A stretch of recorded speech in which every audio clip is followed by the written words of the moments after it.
ஆலங்குடி அருகே அமைச்சர் மெய்யநாதன் தலைமையில் நடைபெற்ற உருமநாத சுவாமி திருக்கோவில் குடமுழுக்கு விழாவில் திரளான பக்தர்கள் கலந்து கொண்டு ஆன்மீக தரிசனம் செய்தனர்.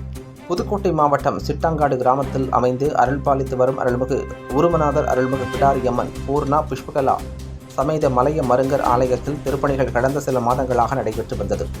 திருப்பணிகள் நிறைவு பெற்று குடமுழுக்கு நடத்துவதென அப்பகுதி மக்களால் முடிவு செய்யப்பட்டது. இதற்காக யாகசாலை அமைத்து கடந்த 8ஆம் தேதி வெள்ளிக்கிழமை கணபதி ஹோமத்துடன் விழா தொடங்கியது. அதைத் தொடர்ந்து 3 நாட்களாக 4 கால யாக பூஜை நடைபெற்று வந்தது. விழாவின் முக்கிய நிகழ்வாக இன்று பல்வேறு பகுதிகளில் இருந்து கொண்டுவரப்பெற்று பூஜிக்கப்பட்ட புனித நீரோடு கடம் புறப்பாடு நிகழ்வு நடைபெற்றது. அதைத் தொடர்ந்து சிவாச்சாரியார்கள் வேத மந்திரங்கள் முழங்க மகா கும்பாபிஷேகம் நடைபெற்றது. தமிழ்நாடு பிற்படுத்தப்பட்டோர் நலத்துறை அமைச்சர் சிவ மெய்யநாதன் தலைமையில் நடைபெற்ற இந்நிகழ்வில் குடமுழுக்கை காண திரண்டு கொண்டிருந்த அப்பகுதியை சுற்றியுள்ள பொதுமக்கள், ஆன்மீக மெய்யன்பர்கள் குடமுழுக்கை கண்டு ரசித்து உருமநாதரை வழிபட்டனர்.